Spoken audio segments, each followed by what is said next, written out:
Pada masa dinasti Song, ibu kota Kaifeng bersinar terang oleh kemewahan. Istana dihiasi emas, musik pesta terdengar tiap malam, dan kaisar tengah mempersiapkan sebuah perayaan besar untuk merayakan kemenangan perang. Para pejabat sibuk mengatur jamuan, berlomba-lomba membawa hadiah serta kata-kata pujian demi menyenangkan hati penguasa.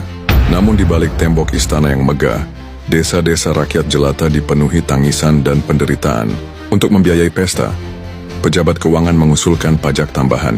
Bagi bangsawan dan pedagang besar, jumlah itu tak berarti. Tetapi bagi petani miskin yang sawahnya kering, bagi buruh yang hanya mengandalkan upah kecil, dan bagi pedagang kecil yang nyaris bangkrut, pajak itu adalah beban yang tak tertanggungkan. Musim paceklik membuat panen gagal. Banyak keluarga hanya makan bubur encer sekali sehari. Ada yang mencari akar liar di hutan untuk mengganjal perut. Tak sedikit pula yang menjual anak-anaknya kepada tuan tanah demi sepotong roti. Tangisan itu tak terdengar oleh pejabat lokal. Semua takut, semua tunduk pada perintah istana.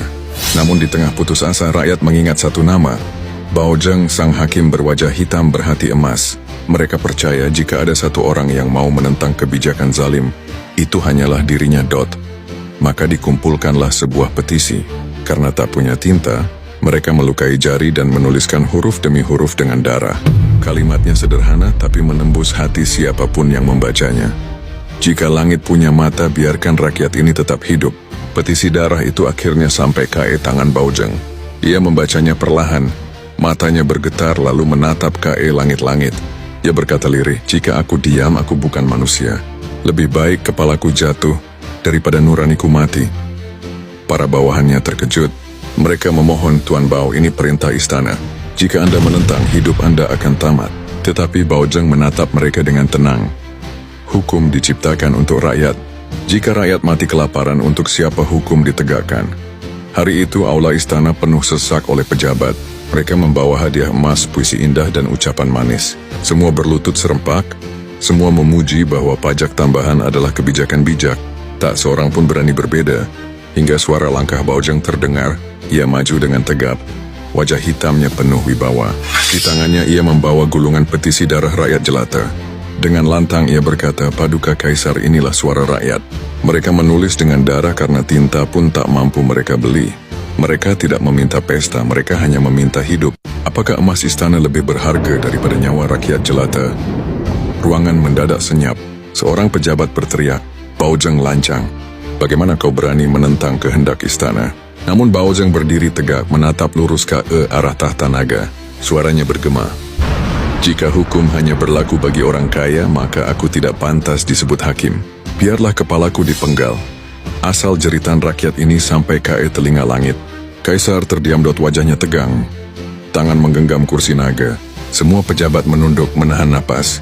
Di luar istana kabar sudah menyebar. Rakyat berbondong-bondong berkumpul di gerbang, menyalakan dupa, menangis, dan berdoa agar suara mereka didengar. Akhirnya dengan suara berat Kaisar berdiri.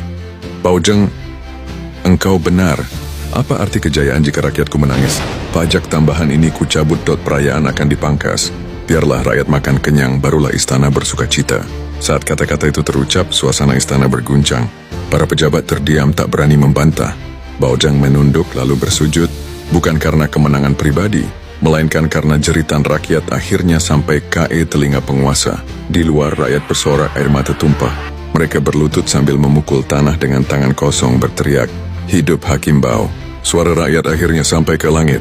Malam itu ribuan lilin dinyalakan di jalan-jalan Kaifeng, bukan untuk pesta kaisar, melainkan untuk doa syukur atas keberanian seorang hakim yang rela mempertaruhkan nyawa demi rakyat kecil. Sejak hari itu nama Bao Zheng dikenang abadi. Ia bukan hanya hakim, ia adalah suara rakyat di telinga kaisar, benteng terakhir melawan keserakahan istana.